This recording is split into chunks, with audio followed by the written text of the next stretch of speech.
అందరికీ నమస్తే అండి. మాజీ ముఖ్యమంత్రి వైసీపీ అధినేత జగన్మోహన్ రెడ్డి గారు యూకే వెళ్ళబోతున్నారు. తన కుటుంబంతో సహా యూకే వెళ్ళబోతున్నారు. దాదాపుగా అక్కడ నెల రోజుల పర్యటన. ఈ మేరకు ఆయనకు సిబిఐ కోర్టు కూడా అనుమతి ఇచ్చింది. సిబిఐ వద్దు అని వాదించినప్పటికీ కోర్టు ఆయనకు అనుమతి ఇచ్చింది. కాబట్టి ఆయన విదేశాలకు వెళ్ళడానికి ఎటువంటి అడ్డంకులు లేవు. ఆయనతో పాటు ఆయన సహచరుడు, కేసుల్లో ఆయన సహచరుడు, పార్టీలో ఆయన అనుచరుడు, ఆయన కంపెనీల్లో లెక్కల మాస్టరు, ఆయన ఎవరు రాజ్యసభ సభ్యుడు విజయసాయిరెడ్డి గారు కూడా యూరప్ వెళ్తున్నారు. ఒక 1 మంత్ ట్రిప్. దాదాపుగా అంటే వైసీపీలో నెంబర్ 1, నెంబర్ 2 ఇద్దరు కూడా ఒకే టైంలో విదేశాలకు వెళ్తున్నారు. ఒక ఆయన యూకే, ఇంకొక ఆయన యూరప్. సరే, వాళ్ళు ఎందుకు వెళ్తున్నారు ఏంటి అనే విషయాన్ని పక్కన పెడితే ఇక్కడ ఒక కీలక అంశాన్ని మనం మాట్లాడుకోవాలి. ఇప్పుడు వైసీపీ కష్టాల్లో ఉందా లేదా?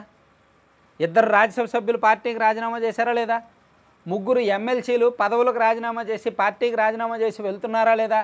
ఒక వారం రోజుల కిందటే ఆళ్లనాని గారు లాంటి కీలకమైన వ్యక్తి రాజీనామా చేశారా లేదా? అంతకుముందు కొంతమంది కీలకమైన నాయకులు రాజీనామా చేశారా లేదా? ఇంత అంటే స్ట్రగుల్లో ఉంది పార్టీ, ఇప్పుడు కష్టాల్లో ఉంది, ఇబ్బందుల్లో ఉంది.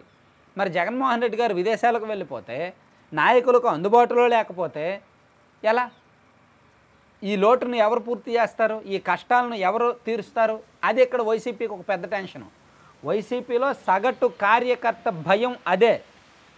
వైసీపీలో ఇప్పుడు కార్యకర్తల భయం అదే. అదేంటి?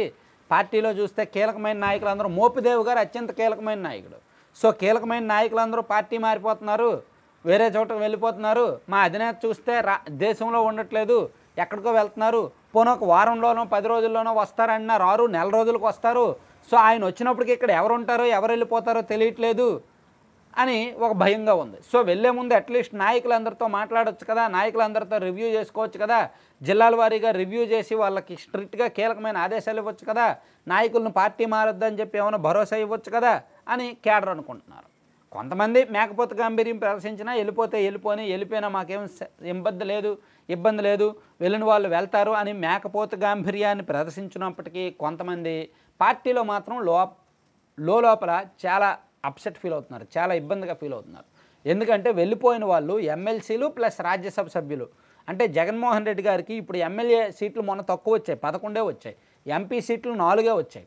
కానీ ఆయన రాజకీయాల్లో అత్యంత కీలకంగా ఉంటారు. ప్లస్ ఆ పేరు, ఆ పవర్ అలా కొనసాగాలి అంటే ఎమ్మెల్సీలు ఆయన బలగం తగ్గకుండా ఉండాలి, రాజ్యసభలోనూ ఆయన బలగం నెంబర్ తగ్గకుండా ఉండాలి. కానీ తగ్గిపోతుంది, కళ్ళెదురుగా తగ్గిపోతుంది. రాజ్యసభ సభ్యులు 2 వెళ్ళిపోయారు, ఇంకొంతమంది రెడీగా ఉన్నారు. ఎమ్మెల్సీలు 3 వెళ్ళిపోతున్నారు, ఇంకా కొంతమంది రెడీగా ఉన్నారు. సో అంటే పార్టీ కష్టాల్లో ఉన్నమాట వాస్తవం, జంపింగ్స్ జరుగుతున్నమాట వాస్తవం. ఎప్పుడు ఎవరు పార్టీ మీద తిరుగుబాటు చేసి వెళ్ళిపోతారో చెప్పలేని మాట వాస్తవం. ఈ టైంలో జగన్మోహన్ రెడ్డి గారు విదేశాల కంటే మేబీ పర్సనల్ రీజన్స్ ఉండొచ్చు, ఫ్యామిలీ రీజన్స్ ఉండొచ్చు. కానీ ఈ టైంలో బహుశా పార్టీ రిస్క్లో ఉంది కదా, వెళ్ళడం ఏమైనా ఇబ్బందికరమేమో అనేది పార్టీ వాళ్ళే అనుకుంటున్నారు.